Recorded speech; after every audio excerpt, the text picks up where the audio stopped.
cluster for organizational transformation, people and society. Di sini ada aktivis cluster risetnya saya dan ada Mbak Anis. Halo Anis, dan ada Mbak Ulan juga ya yang sudah bergabung. Terima kasih banyak. Kalau dari kami sebetulnya cluster riset ini terbilang baru ya kalau dibandingkan dengan mungkin pusat riset lainnya yang ada di UI ya. Ini masih bocah gitu ya. Dirintis semenjak tahun 2020 sebetulnya, pertengahan 2020, diresmikan di awal 2021 sebagai wadah sharing dan pembelajaran bersama Civitas Akademika khususnya di lingkungan Departemen Manajemen FEB UI dengan fokus pada mempromosikan metodologi kualitatif interpretif ya yang sifatnya interdisiplin, dan kita juga menambahkan kata kunci baru dalam kegiatan-kegiatan kita yaitu emansipatif gitu ya. Jadi risetnya tuh kepengen memerdekakan. Wah, berat banget nih memerdekakan. Itu memerdekakan dari apa nih? Mas Rizal udah ketawa-ketawa nih dia nih. Jadi ada itu ya tadi kata kuncinya interpretif, interdisiplin, dan emansipatif. Dan juga peka pada konteks dan isu-isu sosial yang ada di sekitar organisasi. Jadi dari namanya juga sengaja kita pilih ada elemen organisasinya, ada elemen people-nya, orangnya, dan ada elemen society-nya, masyarakatnya gitu ya. Nah, di seminar-seminar sebelumnya kami mengangkat topik yang amat beragam ya, ada bicara tentang gig workers, bicara economic of justice, degrowth, bicara gender, bicara birokrasi, bicara disabilitas, pekerja perempuan ya, dan juga mengadakan seri reading group membaca artikel ilmiah bersama-sama dan mendiskusikannya dengan menghadirkan narasumber dengan latar belakang disiplin ilmu yang beragam. Nah, siang ini kita akan mendengar dari Mbak Lia dengan topik yang kemarin ini ya. Seru juga kita merumuskan judulnya itu ya. Akhirnya ketemu juga judul Demystifying Bureaucracy. Aku jadi lupa kan tuh apa judul belakangnya, Demystifying Bureaucracy. Centralization. Oh iya, decentralization. And informal networks. Informal networks itu dia kata kunci yang aku suka banget ya. Apa informal networks? Karena biasanya riset-riset arus utama atau riset-riset mainstream tentang birokrasi itu banyaknya bicara formal networks gitu ya, dan ya mengabaikan ya bahwa informal networks ini cenderung mengabaikan bahwa informal networks ini sangat penting gitu, dan harusnya lebih banyak diteliti di dalam riset-riset sosial. Nah, oke, itu contekan yang pertama. Saya punya contekan yang kedua. Tadi saya mau membacakan secara singkat latar belakang narasumber kita siang ini. Mbak Lia atau nama lengkapnya Septaliana Dewi Prananing Tias adalah lulusan S1 Ilmu Ekonomi dan Studi Pembangunan di UGM begitu ya, dan melanjutkan S2 dengan spesialisasi Business Economics di Monash University. Jadi ini economics totok nih sebetulnya ya, dari S1-nya terus S2-nya gitu. Nanti Mbak Lia mungkin bisa cerita ya seperti apa tuh perjalanan intelektualnya ya, intellectual curiosity-nya juga gitu ya, yang awalnya dari economics terus sekarang udah merambah kemana-mana gitu ya. Kemudian setelah dari Monash, Mbak Lia melanjutkan ke RMIT University. Sebentar, apa itunya Mbak, spesialisasinya kalau di RMIT apa nama ininya? Apa Global Urban research group-nya? Ya, Global Urban and Social Studies. Saya masuk ke Center of Urban Studies. Oke, jadi ini interdisiplin ya, bukan di bawah Faculty of Business and Economics lagi seperti S1. Bukan, tidak. Oke. Seru ya. Oke. Habis itu selain latar belakang pendidikan, saya mau ini juga ya, menginformasikan juga kalau dari pekerjaan ya, mungkin ini juga sesuatu yang menarik buat teman-teman yang sedang studi dan kebetulan punya latar belakang profesional begitu ya, bekerja di entah di sektor swasta ataupun di instansi pemerintah seperti Mbak Lia begitu ya. Mbak Lia sendiri adalah seorang ASN ya di Bappenas semenjak 2005 ya kerja di sana Mbak. Kemudian ya, bekerja di Kedeputian Pengembangan Regional, Direktorat Tata Ruang dan Penanganan Bencana. Nah, itu dia. Kalau misalnya nanti ada yang mau tanya-tanya tentang spesifik ya, lebih spesifik lagi tentang topik itu, juga boleh. Nanti kita buka aja ya, maksudnya orang bisa ngobrol apa namanya sesuai interestnya juga gitu ya, nanti apa yang ingin digali dari Mbak Lia. Tapi sebelum kita masuk ke sesi diskusinya, kita mau dengar dulu nih dari Mbak Lia, mungkin waktunya kurang lebih 30-40 menit gitu ya Mbak ya, untuk kasih provokasi ke kita, biar kita makin apa namanya, makin penasaran ya dengan topik birokrasi ini. Sebenarnya kalau riset birokrasi itu kan selalu ramai ya sebetulnya ya, tetapi apa namanya, memang ada pendekatan-pendekatan tertentu yang masih belum belum diketahui banyak orang dan masih under research lah ya mungkin tema-temanya gitu ya. Ya Mbak Lia nanti akan lebih lengkap lah menjelaskan, saya yakin. Saya rasa itu aja. Saya tadi udah pembukaan assalamualaikum belum sih? Aku lupa deh. Ya Ikut udah lupa boleh deh Mbak. salam deh sekarang. Assalamualaikum warahmatullahi wabarakatuh. Salam sejahtera. Waalaikumsalam. Selamat siang. Kita persilakan Mbak Lia untuk memulai paparannya. Baik, saya izin share screen ya.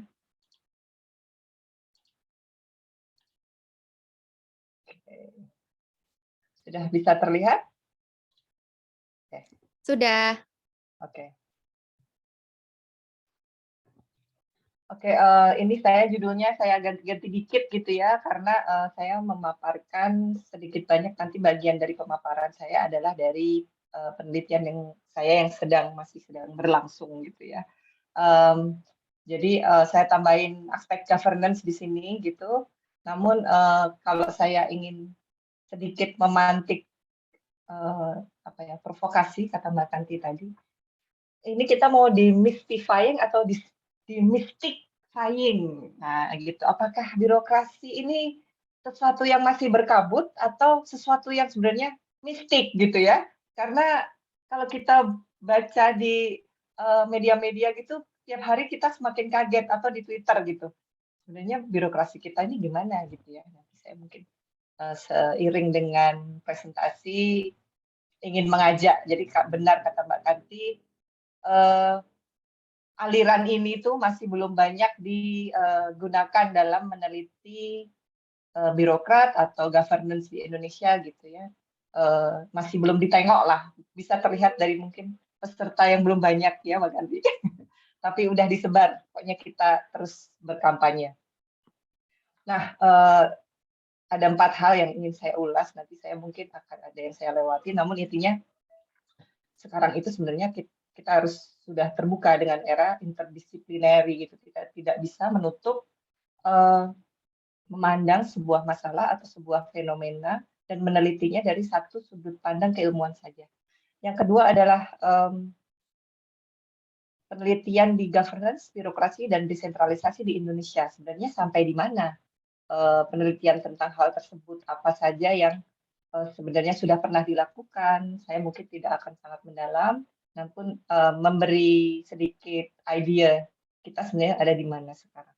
Yang ketiga adalah motivasinya untuk meneliti ini. Sebenarnya perlu banyak lagi yang meneliti bidang ini dan menggunakan point of view atau metodologi yang belum pernah digunakan sebelumnya. Jangan melulu-melulu metodologi itu, jangan melulu-melulu pandangan-pandangan seperti itu. Kemudian yang keempat, nah ini the significance of informal networks itu saya lebih akan mungkin memberikan sedikit glimpse dari yang sudah saya temukan dari yang setelah saya teliti untuk S3 saya. Nah, apa sih interdisciplinary perspektif itu? Saya suka ya, karena saya ini sebenarnya praktisi. Jadi sedikit baca jurnal, banyak baca novel. Jadi quote saya pun ini dari sebuah buku gitu, judulnya Universal Patterns gitu, oleh Martha Bowles. Jadi kalau kita memandang dunia, kan apa sih interdisciplinary itu? Jadi kita tuh memandang dunia, yang dunia itu utuh gitu ya. The world is of a single piece. Tapi kita ingin meneliti mereka dunia itu hanya dengan mencuplik sedikit-sedikit. We invent nets to trap it for our inspection. Then we mistake our nets for the reality of the whole piece. Nah, di net ini kita menangkap ikan-ikan intelektual gitu, yang kita kemudian melihatnya sebagai sesuatu yang kebenaran untuk melihat seluruh dunia. Nah, itu mengapa interdisciplinary itu penting, karena memang dunia ini interdisciplinary begitu. Nah, oleh karena itu kita tidak bisa memandang satu kondisi fenomena dari hanya satu sudut pandang keilmuan. Apalagi nanti kalau saya sudah jelaskan di dunia sebagai praktisi gitu ya, akan semakin terasa. Pisau identifikasi masalah, analisis, rekomendasi tidak bisa diambil secara kaku dari satu sumber saja. Tidak boleh lagi kita tabu memadupadankan berbagai ilmu yang mungkin bisa menjelaskan fenomena yang kita sedang alami atau sedang kita teliti. Nah, kenapa sih begitu? Kalau udah pernah dengar tentang istilah VUCA, kemarin saya sempat mengajar di UGM gitu ya, saya mengedepankan masalah VUCA ini dengan kepada adik-adik di sana di pengembangan wilayah. Karena kita menghadapi dunia yang sudah penuh dengan volatility, uncertainty, complexity, dan ambiguity gitu ya. Dunia ini sudah sulit ditebak, tidak bisa kita lagi menerjemahkan peristiwa-peristiwa hanya dengan satu keilmuan, satu viewpoint gitu. Jadi contoh-contohnya gitu ya, volatility misalnya, kalau itu terkenal kan itu Squid Game dan film Korea satu lagi Parasite. Saya bukan masalah ininya ya, cuman contoh di Squid Game itu ya, dia perubahan itu sangat cepat, seperti di dunia. Kamu membuat satu masalah, tiba-tiba kamu mati gitu aja. Jadi sudah tidak bisa lagi semua orang, semua lokasi, semua kondisi itu volatil. Peristiwa terpisah, sesuatu terjadi di Cina, bisa saja langsung berpengaruh secara cepat kepada Indonesia misalnya. Uncertainty, kita tahu COVID sekarang, kita sudah memahami dan memantau masalahnya, kemudian kita sudah memahami apa yang harus dilakukan, prokes dan sebagainya, tapi kok masih ada gitu banyak ketidakpastian. Itu dunia kita sudah seperti itu, sudah bukan satu dimensi, dua dimensi, sudah berbagai dimensi. Kalau kompleks apa? Kalau complexity saya ingin mencontohkan waktu BTS punya meal McDonald itu ya. Jadi oke, kita sudah akan kira-kira pasti banyak laku, pasti banyak rebutan gitu. Yang kita tidak sangka yang rebutan itu yang mau jual lagi gitu, online. Nah, complexity itu yang kita nggak perkirakan, dan ini mungkin berbeda. BTS McDonald di Indonesia berbeda dengan BTS McDonald di negara-negara lain.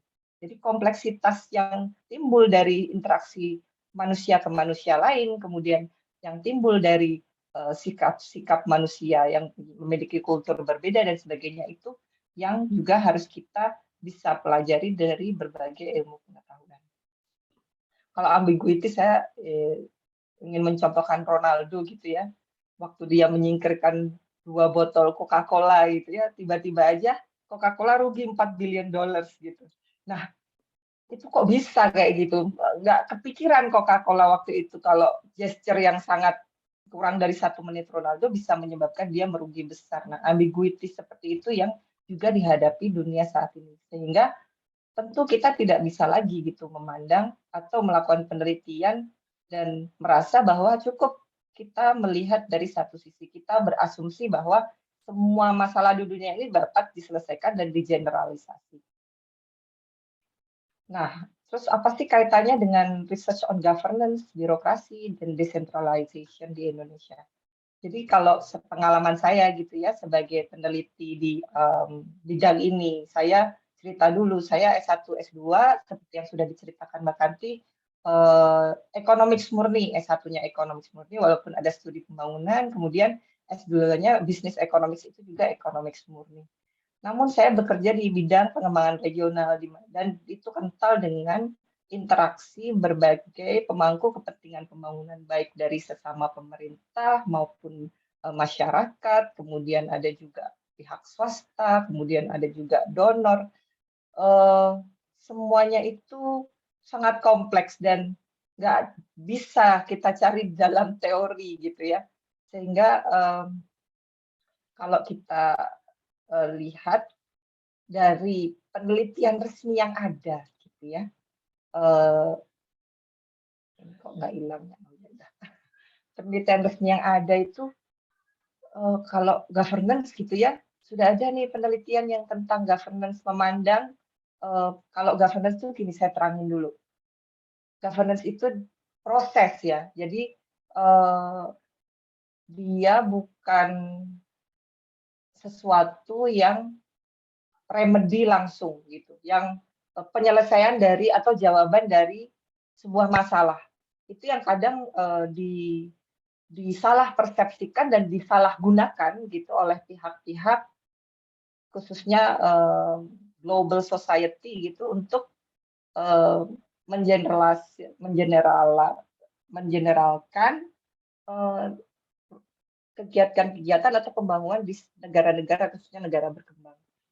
Jadi kalau untuk Indonesia sendiri, kalau kita bicara desentralisasi, kita bicara mengenai penelitian tentang governing, tentang birokrasi, kebanyakan itu economic and political point of view. Kebanyakan itu selalu langsung spesifik ke program-program seperti kesehatan, pendidikan gitu. Jarang-jarang sektor lain seperti infrastruktur. Padahal kalau kita secara praktek infrastruktur itu adalah yang anggarannya Pak besar gitu, yang paling banyak diminta oleh daerah gitu. Kalau saya sedang koordinasi dengan daerah itu biasanya mereka langsung meminta program-program ini infrastruktur yang dibahas, dan jarang sekali yang menggunakan qualitative approach atau mengkombinasikan antara kuantitatif dan kualitatif atau mixed method approach. Jadi masih ada lubang yang sangat besar gitu ya, khususnya untuk di Indonesia dalam penelitian research governance, decentralization, birokrasi yang tidak menggunakan metodologi maupun bidang-bidang yang diteliti. Nah, kalau saya mendalami sedikit tentang desentralisasi, baik penelitian-penelitian terdahulu maupun lembaga-lembaga internasional atau masyarakat internasional itu menganggap seakan-akan desentralisasi itu ada input masuk, keluar output gitu. Desentralisasi dikerjakan, maka nanti demokrasi akan terjadi, efisiensi ekonomi akan terjadi, akuntabilitas dalam governance akan terjadi, dan itu semua menuju ke development yang lebih baik. Padahal desentralisasi itu adalah sebuah proses yang masih berlangsung sampai sekarang. Dia diregulasi oleh peraturan-peraturan yang masih juga direvisi, dan dia merupakan sebuah proses governance yang di dalam governance itu terdiri dari aktor-aktor network, baik publik maupun yang non-publik gitu ya, mau pemerintah maupun yang bukan. Dan aktor-aktor ini memiliki perilaku yang berbeda-beda dan mereka yang sebenarnya melakukan proses desentralisasi ini. Nah, proses governance dalam desentralisasi inilah yang mempengaruhi pengambilan keputusan yang itu. Jadi kalau kita selama ini meneliti garis yang ini, sebenarnya harus kita teliti garis yang ini. Jadi kita selama ini menghitung-hitung desentralisasi dilakukan, akan memberikan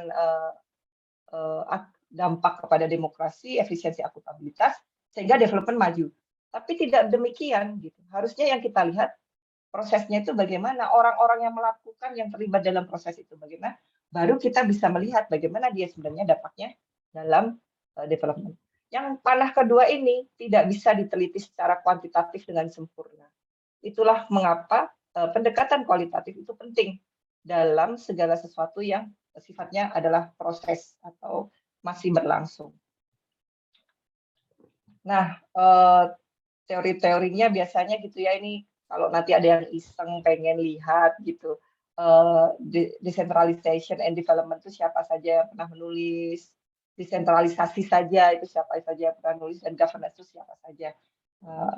Kalau dalam penelitian saya, kemudian sebenarnya ada 2 temuan gitu, cuman yang saya akan bahas hari ini adalah tentang networks. Jadi intinya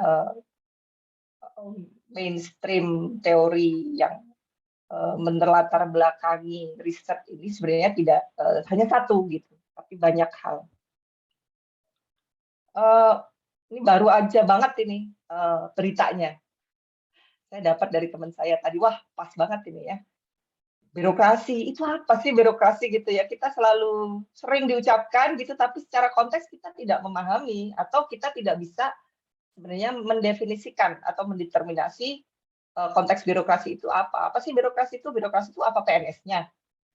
Birokrasi itu apakah PNS pusat yang memang pekerjaannya memutuskan atau melakukan pembuatan kebijakan di hal yang makro gitu ya. Kalau apakah pemerintahan pusat dan pemerintahan daerah gitu, atau hal yang lain. Atau birokrasi itu street level birokrasi. Street level birokrasi itu orang-orang yang PNS atau pemerintah yang langsung berinteraksi pada masyarakat.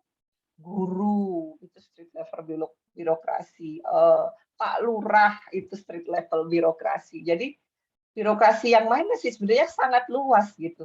Kemudian terus pasti kalau ada terkait birokrasi itu mesti ujung-ujungnya korupsi kata-katanya gitu ya. Masalahnya pokoknya itu terus.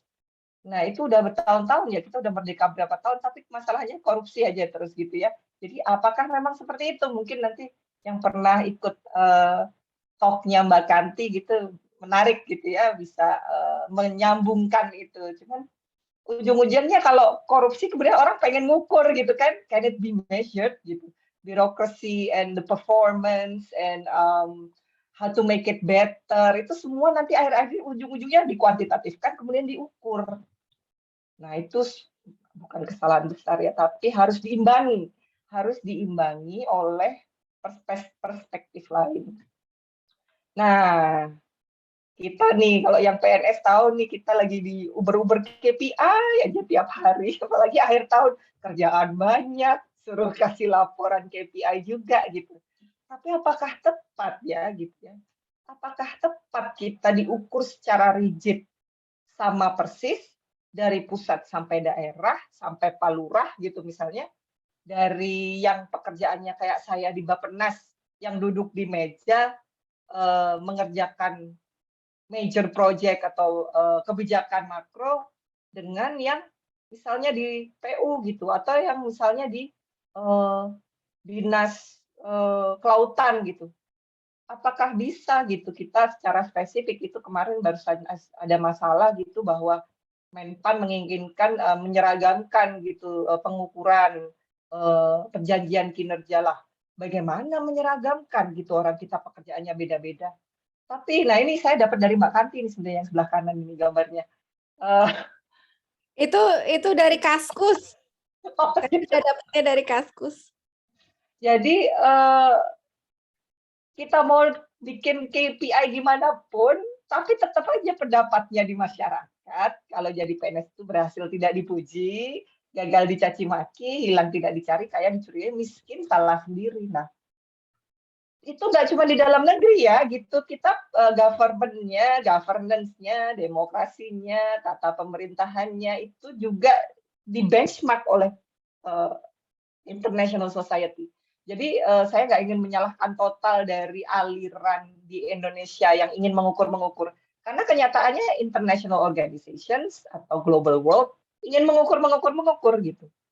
Nah itu menurut saya motivasinya, kalau kita belum jelas mereka kenapa sih mau mengukur, kita harus terbuka pikirannya dan kita harus yang justru melawan yang mainstream gitu ya. Kita buat melakukan pemikiran sendiri, analisis sendiri, melihat sendiri kondisi birokrasi Indonesia itu seperti apa.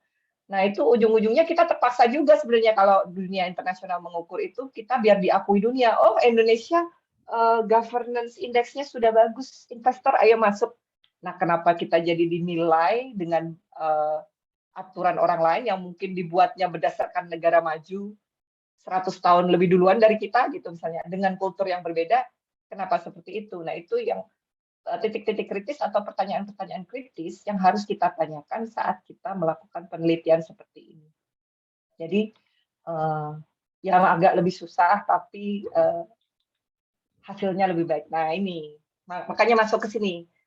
Susah, penelitian kualitatif itu susah ngerjainnya, susah awal mulanya, susah kalau udah jadi promosinya susah gitu ya untuk meyakinkan gitu. Hasil-hasil ini tuh sahih gitu ya. Hasil-hasil ini tuh bisa dipertanggungjawabkan.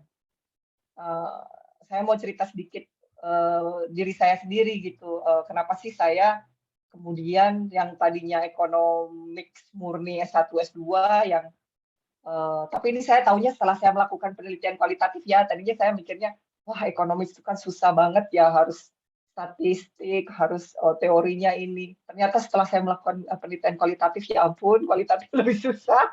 Ya Allah, gitu ya. Jadi kalau ekonomi memang berangkatnya kita kuantitatif itu berangkatnya kita mengambil datanya juga sudah relatif lebih banyak. Nah, kalau penelitian kualitatif kebanyakan memang agak from scratch karena masih belum banyak. Nah, saya ini termotivasi melakukan penelitian saya karena saya bekerja di PNS dan saya melihat sebuah fenomena lucu dari gini. Waktu saya pertama kali masuk ke Bappenas, saya langsung kecemplung di namanya yang mengerjakan strategi SN, Strategi Nasional Penanggulangan Kemiskinan. Nah, itu tuh multidimensional, interdisiplinary lah, gitu.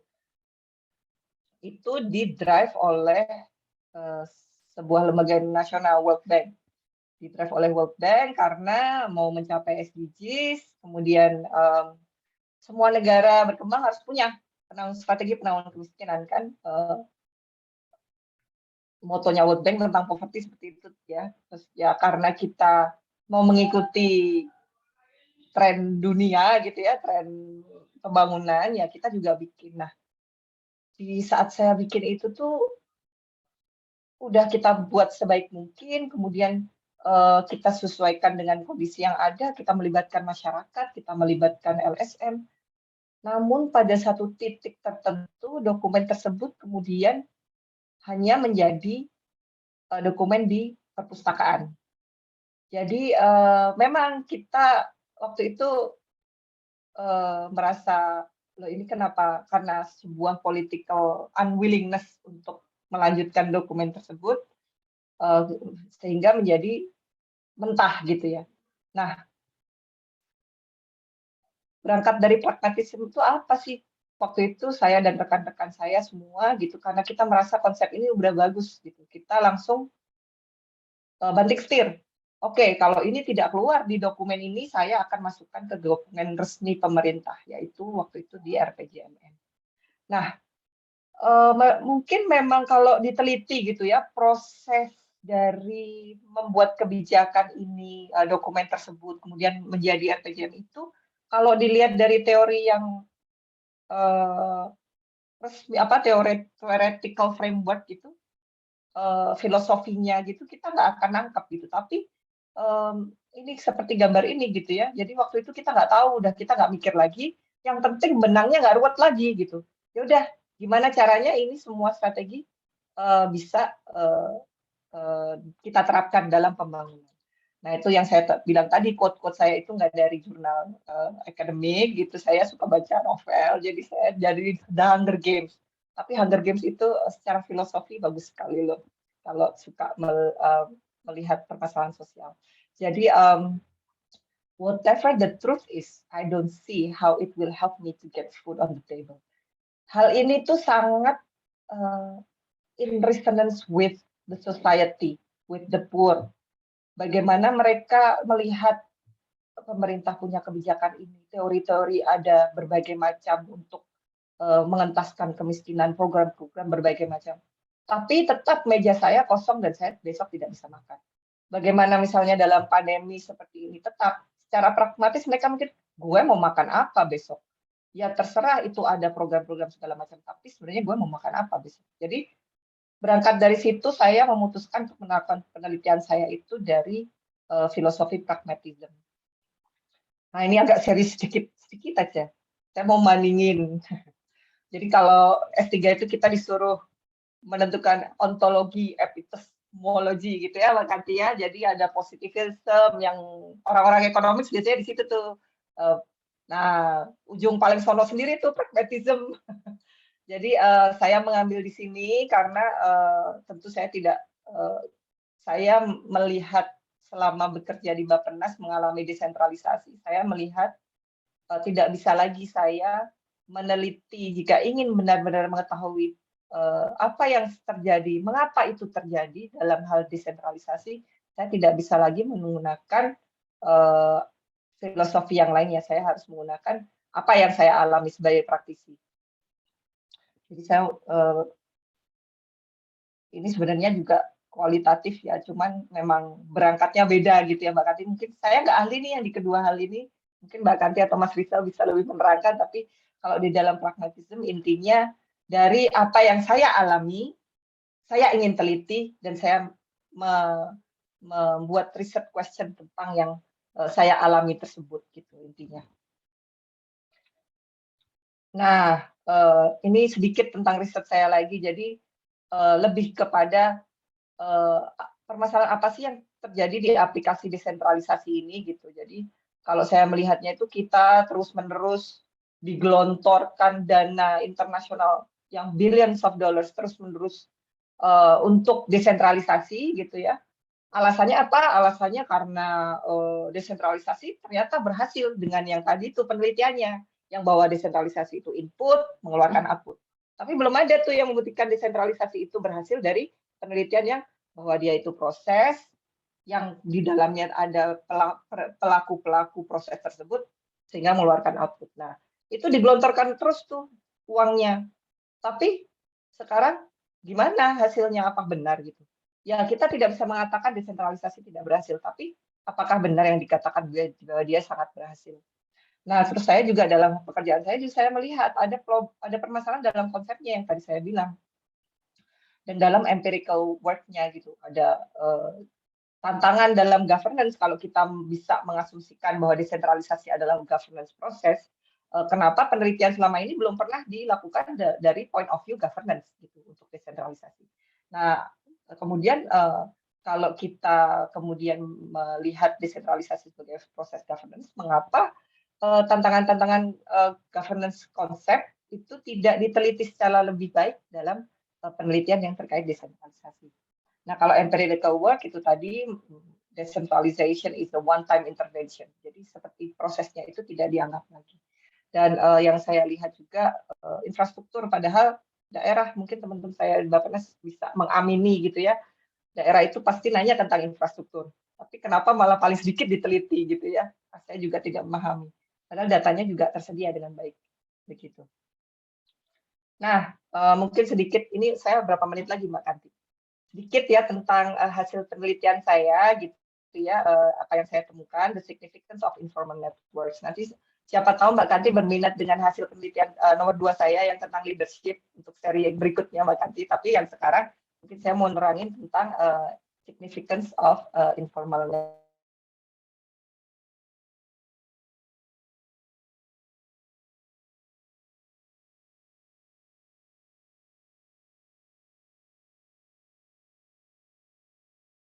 Halo Mbak,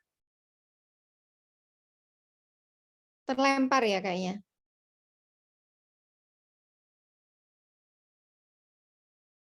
Atau saya yang terlempar ya? Iya, nge-freeze, Mbak. Oh, nge-freeze. Oke, oke.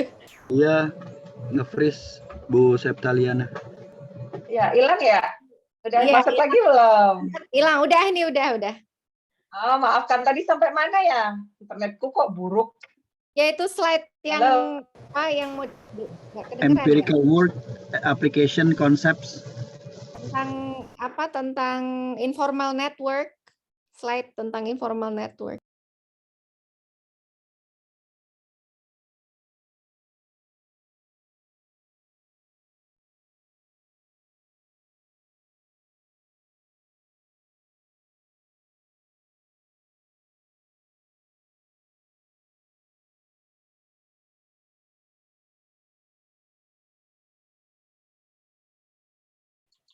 Assalamualaikum. Waalaikumsalam, udah kedengeran. Udah. Apa mau matiin video? Oh ya, sebentar. Udah bisa belum? Saya udah ganti internetnya. Udah Oh, lancar? orang sih udah Oh ya lancar. udah. Oke. Coba ya. Nah, tadi saya sampai mana ya? Halo, Mbak Kanti? Itu nomor 21, slide nomor 21 terakhir tadi tuh, membuka Oh, baiklah. slide. Oke. Jadi ini tentang penelitian saya aja gitu ya. Mungkin sedikit glimpse gitu ya, apa glimpse bahasa Indonesia? Mengintip sedikit gitu. Sebenarnya significance of informal networks itu apa gitu. Jadi yang saya temukan itu ya ternyata pengambilan keputusan itu yang sebenarnya mengarahkan pengambilan informal networks itu yang mengarahkan pengambilan keputusan di Indonesia. Jadi penelitian saya itu saya lakukan di level pusat, di level provinsi, dan di level kabupaten. Nah, birokrat itu diterjemahkan sebagai ya politisi, ya pemerintah. Jadi kalau saya nggak usah bacakan quotasinya, tapi intinya saya mau menerangkan informal networks itu seperti apa sih contohnya gitu ya, kalau kita dalam pengambilan keputusan. Jadi informal networks itu bisa jadi Bapak A dan Ibu C sama-sama diklat dulu, di sebuah diklat. Kemudian mereka membentuk sebuah pertemanan gitu. Jadi saya sempat baca artikel gitu, jurnal artikel kemarin 2 hari yang lalu. Judulnya Friends with Benefits gitu. Provoking, but it's dalam hal pengambilan keputusan ternyata itu berpengaruh. Jadi jadi begini, jadi kalau kita membuat sebuah kebijakan misalnya, kebijakan pusat untuk memilih kawasan ekonomi khusus duluan mana yang akan dibiayai tahun ini. Ternyata semua analisis teknokratik menuju kepada memilih Sumatera Utara misalnya, di sana lokasinya. Tapi di Sulawesi Selatan gitu, gubernurnya itu dulu teman SMA-nya deputi regional gitu di Bappenas gitu. Jadi kemudian Pak Gubernur ini mengunjungi Bapak Deputi Regional. Ini saya contoh aja ya, ini tidak yang sebenarnya. Disclaimer. Kemudian tiba-tiba Sulawesi Selatan termasuk di tahun itu dibiayai untuk kawasan ekonomi khususnya. Saya tidak mengatakan itu sebuah tindakan ini ya merugikan negara, karena memang Sulawesi Selatan juga merupakan salah satu lokasi kawasan ekonomi khusus berikutnya yang akan dibiayai, tapi bukan tahun itu, bukan prioritas gitu. Namun karena dia ada friends with benefits relationship gitu dengan yang memiliki kebijakan itu, maka dia akhirnya bump up gitu, keputusannya berubah hanya karena itu. Jadi itu banyak terjadi. Jadi banyak daerah yang menggunakan pendekatan tersebut untuk melancarkan program-programnya. Nah, ini satu hal itu akhirnya jadi daerah itu akan tergantung pada bagaimana informal networking-nya dia gitu jadinya ya. Pembangunan atau kemajuan pembangunannya tidak berdasarkan sistem yang baku, tidak berdasarkan aturan yang jelas atau peraturan desentralisasi yang jelas, tapi jadi kepada orang-orang di daerah tersebut punya network bagus nggak sih secara informal gitu. Nah, walaupun itu ada baiknya, tapi ada buruknya juga gitu yang saya lihat. Daerah yang semakin mundur jadi mundur, daerah yang semakin maju jadi maju, dan tidak bisa kita pinpoint bagaimana caranya biar daerah yang mundur itu kemudian bisa menyusul yang maju. Jadi kayak ya tergantung doa aja lah, berharap gitu dia dapat pemimpin atau dapat pengurus yang menjadi pemerintah itu memiliki link-link atau yang baik gitu dengan sumber-sumber pendanaan pembangunan. Bentar, maaf motong. Jadi Ya. hal baiknya apa ya, Mbak? Oh, ini habis ini ada hal baik dan buruk. Oh, oke. sahabat. Nah, maka dari itu kalau kita melihat, ini ada salah satu quotation dari seorang politisi nasional yang sudah senior gitu, yang saya wawancarai. Mereka merasa bahwa sebenarnya tidak perlu lagi formalitas. Ya formalitas itu untuk ketok palu aja gitu. Tapi hal-hal yang sebenarnya itu terjadi di koridor-koridor informal. Apa mungkin melalui WhatsApp, teks, atau melalui telepon gitu. Hal-hal seperti itu yang lebih penting merupakan proses dari pengambilan keputusan. Nah, kalau itu merupakan hal yang penting, gimana akuntabilitasnya? Ya kira-kira cocok nggak tadi yang kita mengukur birokrasi atau mengukur pemerintah dengan hal-hal yang bisa dipertanggungjawabkan secara formal gitu. Jadi kalau dia yang berpengaruh itu yang informal, apa gunanya mengukur sistem yang formal? Kan jadi misleading. Nah itu yang dibutuhkan penelitian-penelitian yang seperti ini ya, yang kemudian menunjukkan, hey, you're measuring the wrong thing. Of course, you're not gonna detect it, gitu ya, karena that's not it. Jadi prosesnya bukan di situ ternyata yang benar-benar terjadi. Prosesnya ada di tempat lain, oleh orang lain. Jadi undetected. Gimana cara mendetek? Saya belum tahu juga. Saya belum bisa karena itu apa ya, gray area ya. Sometimes emang kita ketahui tapi kita tidak memformalkannya gitu. Nah, positifnya apa gitu? Jadi semacam ada vague bottom up decision making ya. Jadi Pemda-Pemda atau dari daerah-daerah yang bisa dengan baik menaikkan kepentingan daerahnya bisa kemudian kesannya ada bottom up decision making gitu, nggak dari pusat semua, orang pusat mendengarkan daerah, hubungan baik dengan daerah, hubungan baik lead to resources. Nah ini saya karena saya studi kasusnya Bantaeng, kenapa ini juga profesor, jadi yang sekarang sudah ditangkap tangan itu gubernur itu julukannya the professor gitu, Pak Profesor gitu, Pak Prof gitu. Makanya ini teksnya the professor goes to Jakarta, presented our ideas. Nah, good relation lead to good resources. Itu positifnya. Negatifnya apa? Create complacency kalau saya pengen lihat ya, yang tadi saya udah bilang unregulated, business as usual. Jadi kesannya yang sudah masuk klub itu gitu ya, yang sudah masuk the big boy club atau the apa yang koneksinya bagus, mereka akan maju gitu, eksklusif gitu, banyak komprominya. Dan tersilo-silo. Jadi kalau kita membayangkan di pemerintahan ada silo sektor dan region gitu ya, kalau di Bappenas itu yang terkenal, ternyata silo lebih dari itu. Ada silo-silo, saya lulusan UI dan kamu lulusan UGM, saya dari ITB, ada silo-silo yang lebih complicated lagi daripada itu. Jadi tidak sekedar silo-silo resmi saja gitu, silo-silo pekerjaan saja. Nah, dan network-network ini ternyata survive dari zaman belum reformasi, desentralisasi.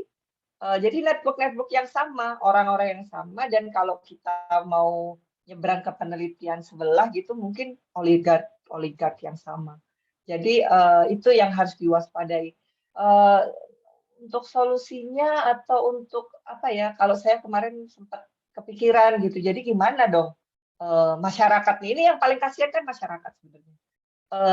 Gimana dia akan bisa memanfaatkan informal networks, atau ada seorang PNS yang berhati mulia gitu ya, pengen benar-benar gitu program pembangunan itu tuh masyarakat. Bagaimana sih caranya biar informal networks ini lebih banyak positifnya daripada negatifnya gitu. Nah, itu yang harus kita pikirkan ke depan, mungkin dan siapa tahu ada yang berminat meneliti ke depan bagaimana mendeteksinya, jadi jangan undetected lagi gitu. Bagaimana shed light dalam hal yang informal networks ini. sekian dari saya. Semoga tidak terlalu pendek, tidak terlalu panjang. Saya ingin, tadi kan saya gambar di depan, PNS tuh nggak ada wajahnya, kartun, tapi seragamnya coklat.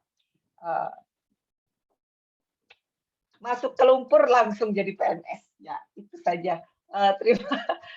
Soalnya udah terkenal banget, bayangin satu Indonesia seragaman coklat kalau jadi PNS. Dapat aja nih meme-nya. Oke. Terima kasih Sekian, banyak. terima kasih. Saya harapkan banyak diskusi setelah ini. Terima kasih. Oke, terima kasih banyak Mbak Lia atas provokasinya ya. Apa namanya, menarik banget ya. Ini ada yang kasih applause juga nih, ada Pak Eko ya. Saya belum sempat tadi menanyakan satu persatu siapa aja nih yang hadir siang ini, tapi mudah-mudahan dengan kita berdiskusi bisa sekalian berkenalan ya. Boleh Bapak Ibu yang mau menanyakan atau mengomentari mungkin ya, apa atau bahkan sharing pengalamannya sendiri ya. Apa ada yang apa namanya, relatable ya istilahnya zaman apa anak milenial zaman sekarang, relatable ya dengan kehidupannya sehari-hari. Mungkin ada teman-teman birokrat juga di sini atau yang punya riset terkait birokrasi juga menemukan ada apa namanya poin-poin yang juga selaras dengan penelitiannya. Boleh monggo kalau ada yang mau langsung raise hand, atau kalau sedang multitasking boleh juga bertanya di kolom chat begitu. Ya, belum ada kayaknya Mbak Lia, berarti saya nih nanya duluan ya. Saya jadi penasaran nih, karena kalau dari apa tadi rasionalnya ya, alasan kenapa Mbak Lia pengen melihat ini, ada disebutkan semacam ada diskoneksi gitu ya, ketika diskursus yang dominan itu sibuk membicarakan tentang formal network atau bahkan ya formal rules, segala yang sifatnya formal lah. Terus cenderung mengabaikan ini aspek informal network. Ini sebetulnya apa ya penjelasannya ya? Kenapa ya mereka nggak tertarik untuk mendalami hal ini, atau ya untuk mencari apa ya? Mencari obat atau katakanlah solusi. Kalau dari perspektifnya praktisi kan pasti ingin solusi ya, solusi gitu kan. Nggak mau masuk lewat angle-nya informal networks ini. Kira-kira menurut Mbak Lia kenapa? Terutama aktor-aktor supranasional ya, apa seperti Bank Dunia begitu ya. Apa kenapa tidak mau menyentuh hal ini? Akhirnya diskursus yang dominannya juga selalu abai gitu ya, seakan melihat ini bukan sesuatu yang signifikan gitu. Kalau saya lihat itu kalau Bank Dunia gitu tuh kan mereka itu harus ini ya alasan ini aja mungkin ada dua gitu kalau saya lihat. Yang pertama itu mereka kalau mau masuk ke situ sulit mengukur gitu, karena padahal mereka sendiri harus reporting yang terukur. Ini saya putus ya. Oh iya, agak putus-putus, tapi masih lengkap sih kalimatnya, nggak hilang ya. Tadi Sekarang walaupun putus-putus jeda gitu. Nggak. Oh ya, jadi menurut saya gitu ya, mereka sulit mengukur, sedangkan kalau mereka mau, intinya kan Bank Dunia itu bank ya, untuk memberikan bantuan, untuk memberikan program-programnya itu harus menguntungkan buat mereka dan stakeholder mereka gitu. Bagaimana stakeholder mereka itu akan tetap percaya untuk menabung di dia atau untuk mendukung dia melakukan program-programnya kalau mereka tidak bisa secara terukur melihat bahwa it's making money or it's measurable gitu. Makanya mereka tidak mau menyentuh. Bayangin mereka kemudian membiayai penelitian atau membiayai hal yang tentang informal networks misalnya. Mereka memfasilitasi misalnya kegiatan di dalam masyarakat, bagaimana di Musren Bangdes. Saya matikan aja kali ya video saya sebentar. Udah lancar nggak? Saya ngeliat Mbak Kanti putus-putus soalnya. Ya, ini oke. Oke. Jadi saya melihatnya betapa akan lama gitu mereka akan melihat, karena mereka kan mesti terbatas oleh time frame proyek-proyeknya. Betapa lama mereka harus memfasilitasi misalnya kegiatan interaksi membuat sebuah keputusan melalui informal network gitu. Itu yang pertama. Yang kedua, saya nggak percaya kalau hanya kita yang punya informal network. Saya percaya lembaga-lembaga internasional itu pun memanfaatkan informal networks tersebut untuk melancarkan semua kegiatannya gitu. Jadi kalau kita yang udah terlibat gitu ya pasti tahulah gitu. Nah, kalau di pemerintah sendiri kita harus pinter-pinter manfaatkan juga gitu. Jangan kita terus pasrah gitu ya. Tapi kita juga harus pintar-pintar memanfaatkannya juga. Jangan mau di-setir atau jangan mau kemudian tidak akan bermanfaat buat kita sendiri. Gitu sih. Kalau saya ngelihatnya ya, tapi saya juga karena bos saya cukup anti gitu dengan lembaga internasional. Jadi interaksi saya tidak terlalu banyak. Ada bos-bos yang anti lembaga internasional. Sama aja di mana-mana. Ada Wah, yang suka ini banget sama lembaga insider internasional. information nih, insider information banget. Gitu. Iya, jadi kayak misalnya saya sekolah dibiayai AusAid gitu ya. Nggak mungkin mereka cuma atas kebaikan hati mulia gitu menyekolahkan saya. 10 tahun lagi mereka akan lihat saya sekarang berposisi apa pekerjaannya di Indonesia dan mereka akan memanfaatkannya. Informal networks scholar Australia itu akan dimanfaatkan. Begitu. Itu sih. Mungkin ada pertanyaan lain. Aduh, ini buruk sekali koneksinya tumben. Oke, ya nggak apa-apa. Ini masih lancar selama nggak nyalain video kayaknya ya. Oke, ini ada komentar dari Mas Rizal. Kayaknya ada pertanyaan juga nih. Saya bacain ya. Kadang pengen diskusi tentang apa sebenarnya bottom line birokrasi. Apakah memang indikator kinerja yang tadi sempat disebut Mbak Lia atau ada hal lain? Apa sih bottom line-nya birokrasi? Kalau di swasta kan bottom line-nya profit. Jadi kalau di sektor publik apa nih menurut Mbak Lia?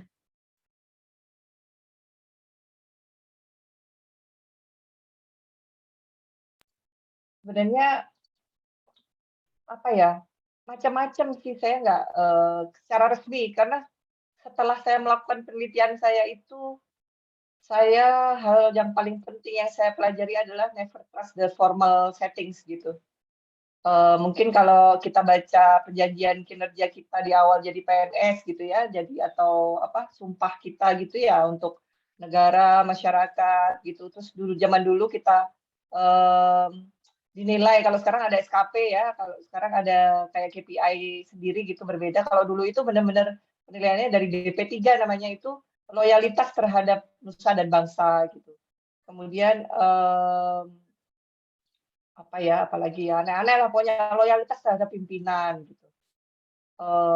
Yang seperti itu, tapi apakah seperti itu gitu? Kalau saya melihat karena saya percaya bahwa walaupun kita masuk sebuah institusi, saya masuk PNS Bappenas gitu, saya mungkin memiliki motivasi kolektif sebagai PNS Bappenas, tapi saya sebenarnya memiliki motivasi individual juga. Kenapa sebenarnya saya tidak mendaftar swasta? Kenapa saya mendaftar PNS?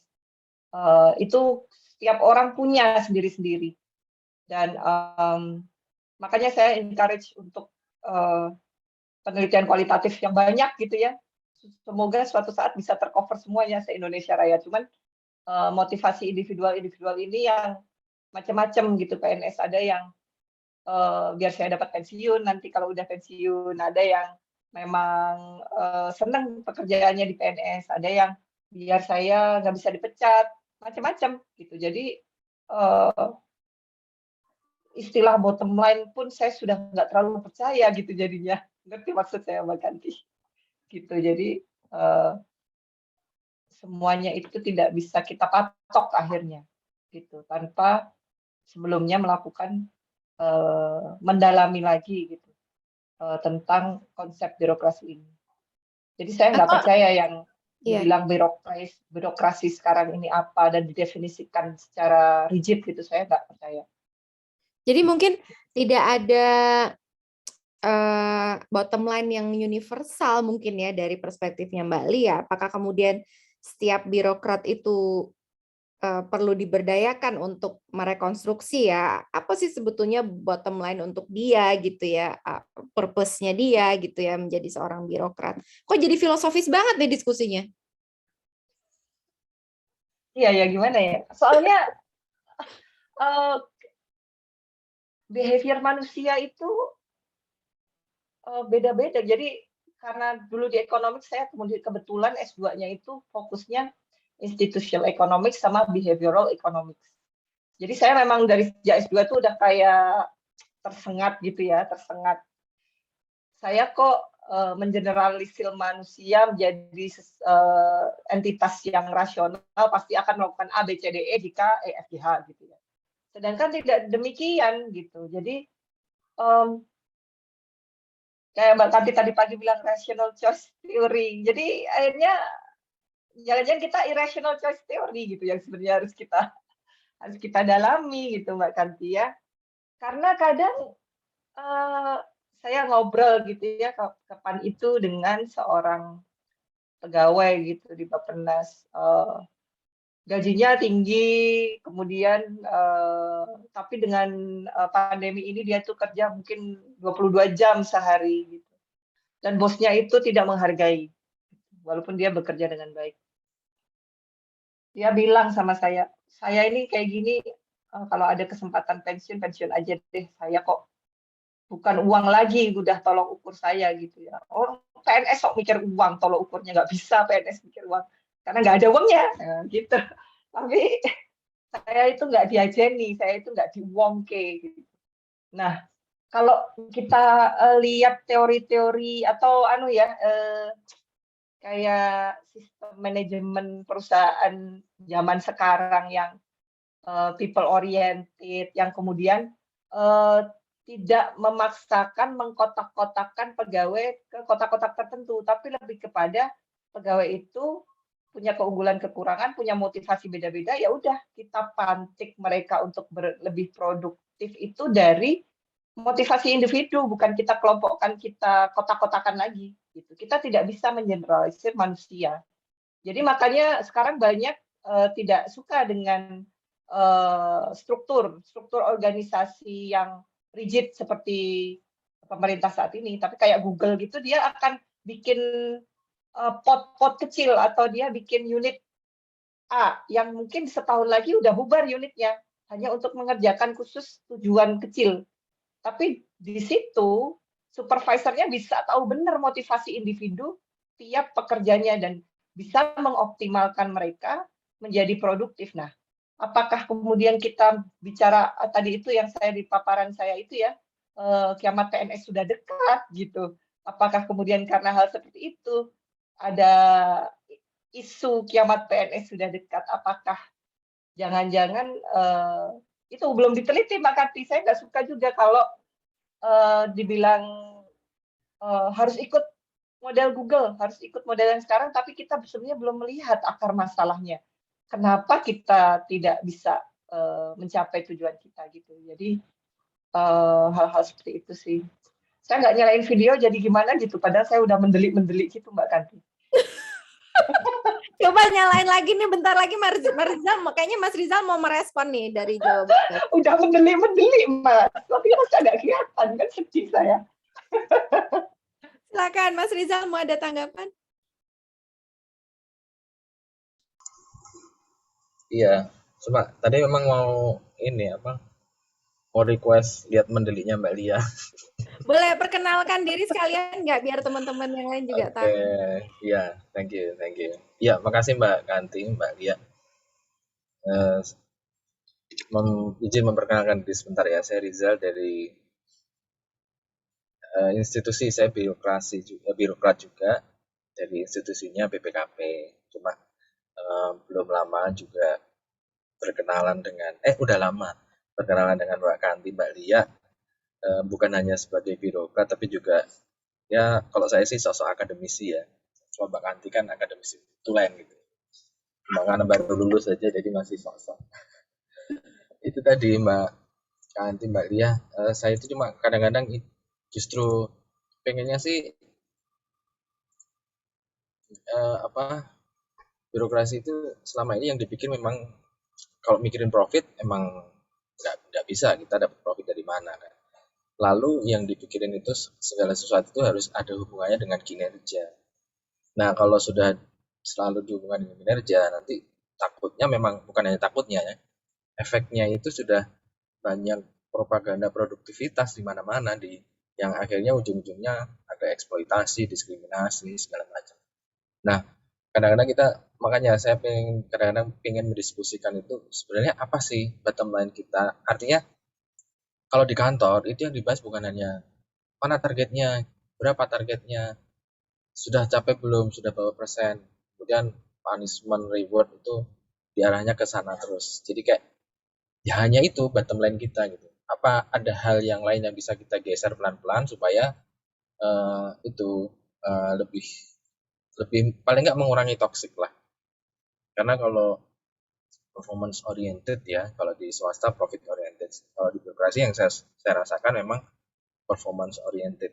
Nah itu toxic juga akhirnya ujung-ujungnya di lingkungan kerja kita. Nah makanya mungkin kadang-kadang kita perlu diskusi lebih dalam tentang ini. Tadi sempat lari-lari ke filosofi, memang mungkin kita berawal dari situnya dulu. Sebenarnya mau apa sih? Gitu. Maunya kantor ya, bukan maunya individu-individu. Kalau individu nanti tergantung kantornya mengasuhnya kemana gitu kan, birokrasinya mengasuhnya kemana. Nah, selama ini kita diasuh untuk performance oriented, bottom line kita di situ. Apa mungkin nanti bisa dialihkan ke trust, tapi trust itu juga turunannya mau apa gitu kan. Kira-kira gitu sih. Yang jelas banyak terinspirasi sama slide-slide Mbak Lia tadi, terutama tentang riset-riset di birokrasi ya. Oke, thank you Mbak Kanti, Mbak Lia, teman-teman. Ini Makasih. juga ada pertanyaan nih, Pak Kanti kayaknya di Ya, chat betul. ya. Ya, makasih Mas Rizal. Kita mau beralih ke Pak Alfian dari Bapeda Tulungagung. Pertanyaannya adalah dengan adanya informal network ini, menurut Bu Septaliana, apakah masih ada masa depan bagi policy based evidence? Mungkin evidence based policy kali maksudnya ya.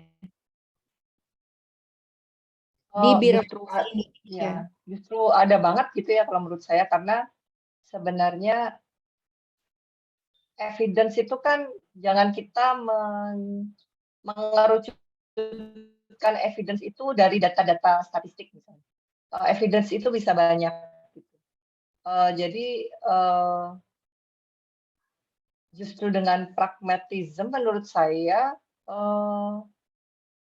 kalau kita mau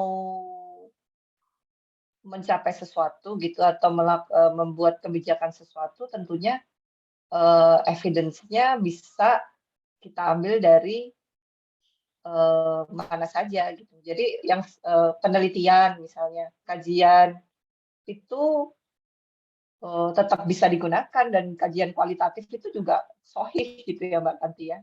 Bisa digunakan sebagai pengambilan keputusan gitu. Jadi justru yang sebenarnya saya kampanyekan gitu, yang mungkin juga riset centernya Mbak Kanti ini juga kampanyekan, kita ini sebenarnya masih sangat sedikit di pemerintahan mengambil evidence based dari qualitative research. Kita tahu helikopter view-nya gitu. Kalau quantitative research itu saya melihatnya sebagai helikopter view-nya gitu ya. Tapi kita tidak tahu micro view-nya gitu. Nah, kalau kita cuma tahu helikopter view-nya, itu bahayanya kebijakan kita akan menyamakan mikro-mikro yang membentuk helikopter view tadi. Itu. Sedangkan kalau kita bisa dari view makronya, kita kemudian sudah spesifik yang mikro-mikro, kita akan lebih baik customize kebijakan yang mau kita ambil. Jadi kita udah nggak bisa lagi. Dan itu yang saya Mas Rizal tadi bilang ya, kita mau dibawa kemana sih sebenarnya reformasi birokrasi, wah itu the million dollar question ya, reformasi birokrasi Indonesia itu mau kemana? Apa mengukur-ngukur itu tadi? Apa benar seperti itu? Apa carrot and stick itu tadi gitu? Padahal kalau carrot and stick, kalau performance itu yang, kalau desentralisasi itu yang input output itu dimasukin apa, hasilnya apa. Padahal nggak seperti itu. Padahal ini proses gitu. Proses yang ada manusia di dalamnya yang macam-macam rasionalitasnya gitu ya, atau irasionalitasnya, yang kemudian berdampak kepada pengambilan keputusan masing-masing dan kolektif. Dan adanya informal networks itu yang survive loh, reformasi survive loh, era Orde Baru sampai sekarang itu masih ada gitu. Jadi sebenarnya itu sih menarik, perlu lebih banyak. Kalau saya sih jangan saya sendirian dong gitu yang meneliti ini gitu, ada yang lainnya juga gitu.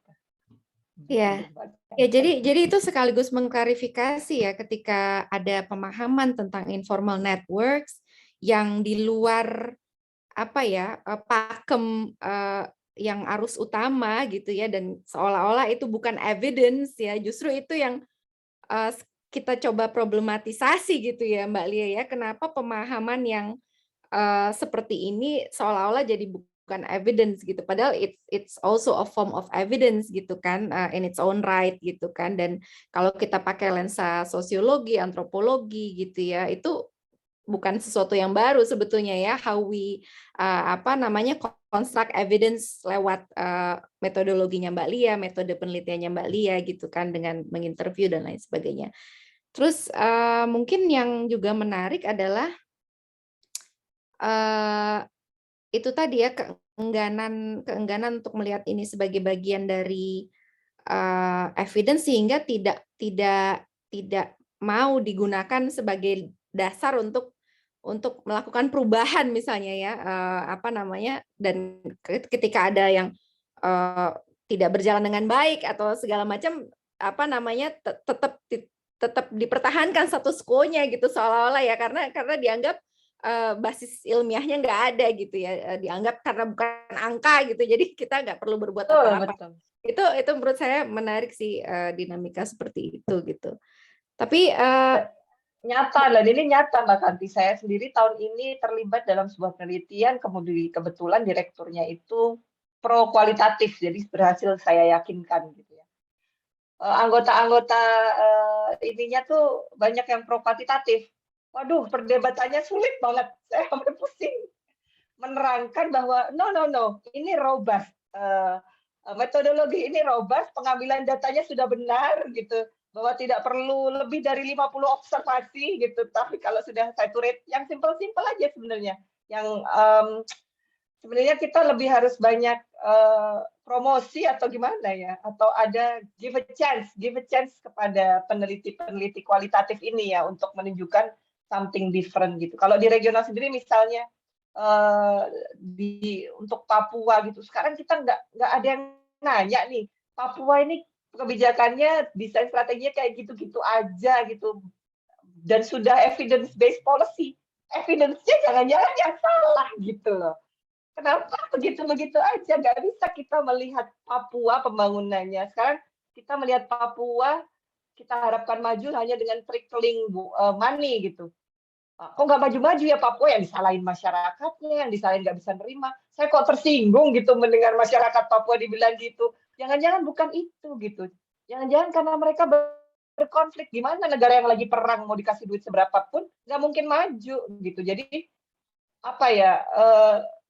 bukan salah, jangan disalahkan Pemdanya, nggak ada kapasitasnya, masyarakatnya nggak ada kapasitasnya. Tapi jangan-jangan evidence kita yang buat policy itu salah. Kita memandangnya salah gitu. Jadi dapatnya ya salah, kebijakannya ya salah gitu. Jadi tapi itu belum tenar Mbak Kanti, sulit, saya sendiri sulit gitu menerangkan kepada atasan-atasan saya gitu ya. Pak, lihat ini Pak, the story behind the numbers. Masuk sudah di mana-mana bicaranya the story behind the numbers, tapi ujung-ujungnya bisa nggak dimodelkan itu interaksi individu, dimodelkan gimana? Oke, ya, itu menarik. Karena sama ya, di riset-riset organisasi kan juga bicara perilaku ya Mbak Lia ya. Kalau manajemen itu kan emang salah satu tujuannya pasti ingin memanipulasi perilakunya anggota organisasi supaya sesuai gitu kan, tujuan-tujuan organisasi dan seterusnya. Nah, itu memang sulit sekali ya meyakinkan paradigma penelitian yang sangat dominan begitu ya, yang itu tadi melihat perilaku itu sebagai hubungan sebab akibat begitu ya, yang penting Anda memberikan insentif yang tepat, makanya cost and benefit analysis yang bermain di situ gitu kan. Terus ya pokoknya hubungan X dan Y lah gitu kan, kalau Anda sudah sediakan ini harusnya begitu ya, seperti tadi konteksnya apa namanya desentralisasi juga seperti itu kan, inputnya begini harusnya outputnya begitu. Jadi melihat segala sesuatu tuh linear gitu ya, Ya, apa namanya nggak bisa lebih kompleks dan apa istilahnya Mbak Lia suka pakai multifaceted gitu ya, ada banyak lapisan-lapisan di situ. Oke, mungkin ada lagi nih yang mau mengomentari atau bertanya, silakan Ibu Bapak, apa namanya, jangan malu-malu gitu ya. Iya, terima kasih. Saya Fernandus. Ya, Sebelumnya silakan. saya ikut seminar ini dari dosen saya, Bapak Halim. Terus beberapa hari yang lalu dikirim ke email saya dan saya juga tertarik untuk ikut karena mungkin bisa menambah ilmu ya dari sharing teman-teman. Yang menarik bagi saya yang setelah saya dengar tadi dari Ibu Septialiana sama Kanti, bagaimana formasi dari sosok leadership ya, karena kita benar memang untuk membentuk suatu birokrasi yang baik itu penting sekali formasi bukan hanya dari eksternal, tetapi formasi yang berasal dari apa yang dialami oleh figur tersebut, begitu. Jadi kalau kita ambil contoh, tadi kita berbicara wilayah-wilayah di Indonesia yang belum pada posisi-posisi yang mungkin kita katakan masih jauh dari wilayah yang lain. Maka kalau figurnya itu mengalami proses leadership tadi, dan ditambah lagi fungsional leadership dari dalam hati, maka sesuatu akan berubah. Influensinya akan sangat memengaruhi. Karena begini, orang yang berkarakter sebagai leadership itu secara otomatis pengikutnya akan ada. Tanpa kita minta menandatangani atau membuat sesuatu, apalagi ditambah berkarisma gitu. Dua hubungan ini sangat memengaruhi bagaimana birokrasi kita bisa semakin baik. Tapi kembali lagi kepada fungsional leadership dalam hati tadi, karena pasti ada kesempatan setiap manusia yang tidak memiliki itu melakukan hal-hal yang tidak etis ya.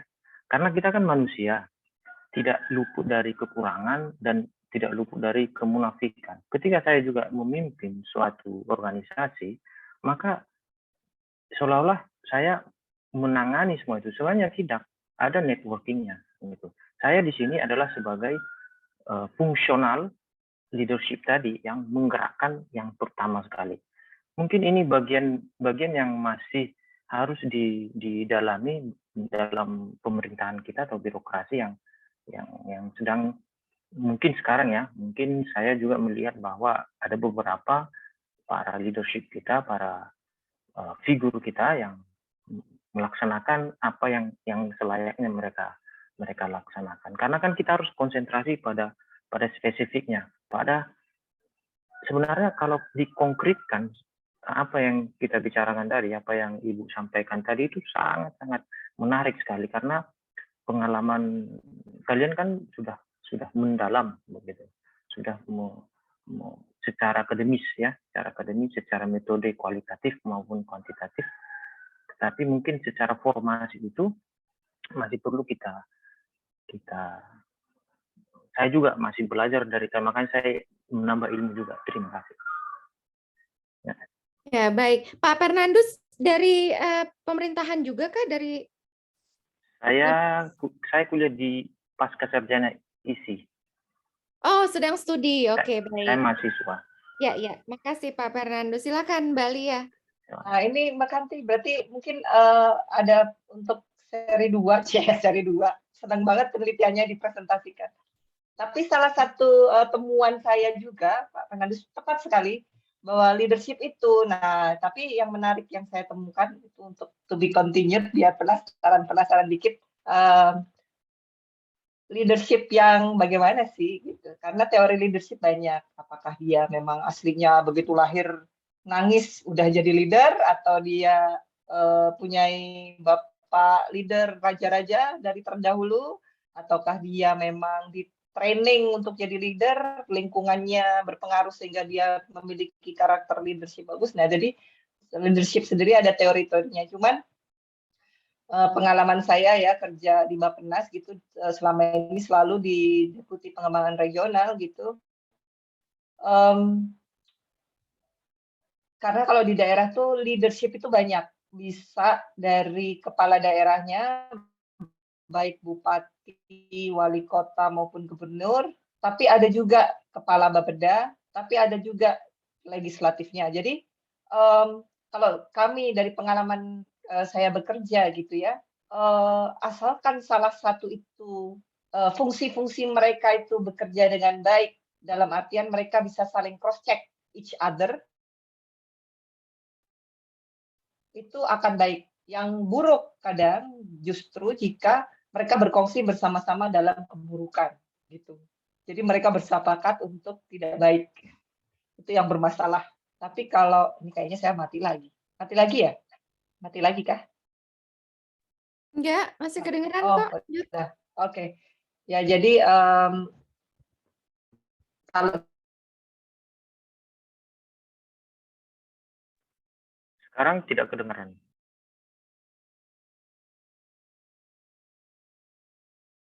Oh ya, freeze lagi ya.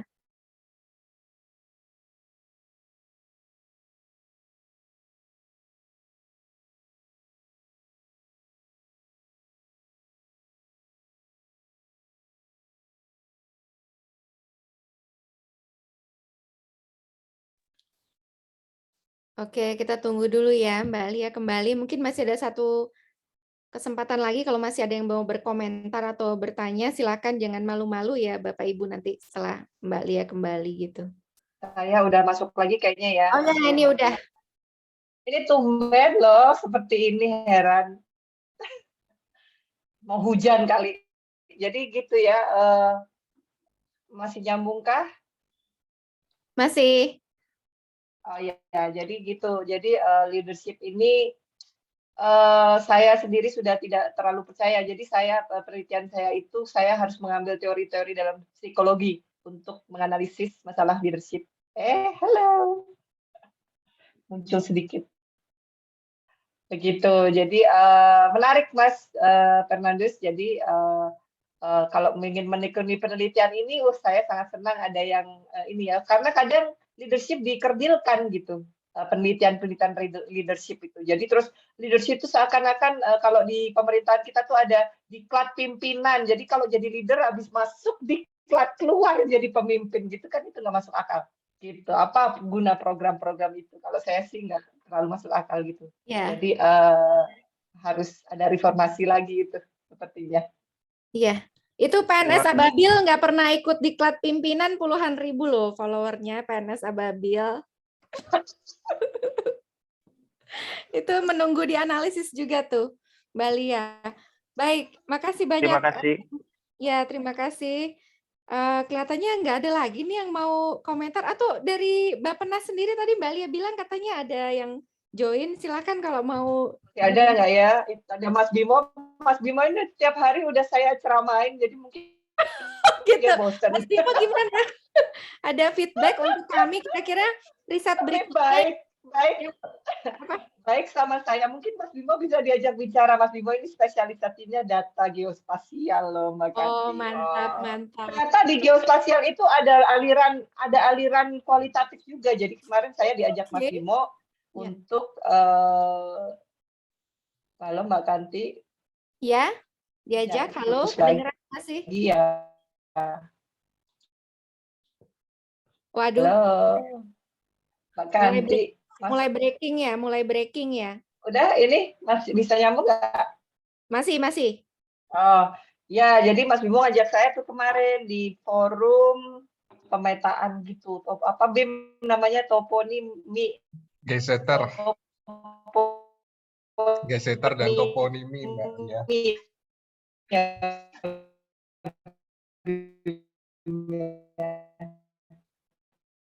Breaking lagi ya kayaknya Mbak Lia ya. Halo? Oke.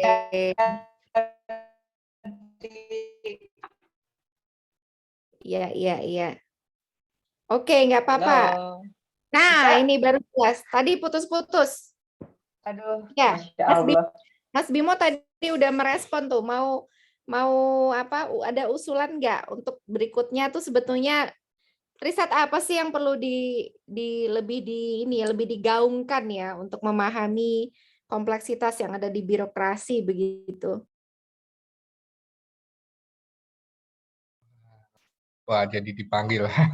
Halo Mbak Kanti, salam Halo, kenal. ya. Saya juniornya Mbak Lia di kantor, jadi kalau menanggapi itu ya Mbak Lia nanti langsung diskusi mungkin ya. Sudah diskusi sih kemarin-kemarin juga. Oke, ya. Baik, usulan ke depan apa ya? Mungkin yang terkait dengan aspek spasial mungkin ya Mbak ya, karena sebenarnya kan untuk semua research ataupun semua apa ya fenomena itu kan pasti ada aspek lokasinya. Jadi sebenarnya kalau ditambahin keterkaitan aspek lokasi mungkin menarik juga itu korelasi antar lokasi gitu. Mungkin itu sih Mbak Kanti. Mungkin ada fenomena yang berbeda atau ada pola-pola tertentu dari persebaran spasialnya. Iya. Tadi kan? Halo? Ya. Halo? Ya, Bisa kedengeran. mendengar? Ya Mbak Lia. Ya, mendengar. Mau ngomong apa? Ya, ini muter-muter tapi mendengar nggak? Dengar. Ya, ya. bikin aja dulu videonya. Jadi supervisor saya itu geografer semua kayak Mas Bimo itu. Kebetulan memang. Tapi mereka itu social geographer. Jadi mereka bilang semua konflik kawasan di dunia yang terjadi sekarang ini perang, itu yang salah seorang geografer duduk di meja bundar menarik garis di sebuah peta. Itu semua sebabnya. Khususnya geografer dari Inggris. Kebetulan orang Inggris juga supervisor saya. Nah, kemarin yang Mas Bimo ngajak saya itu, geseter itu saya bahkan harus menggoogle-nya kemarin, apa sih geseter? Mungkin nanti yang lain juga mau google-nya. Jadi salah satu pembicaranya membicarakan tentang bagaimana kearifan-kearifan lokal di Jakarta tadinya, nama-nama tempat, nama-nama jalan, lokal.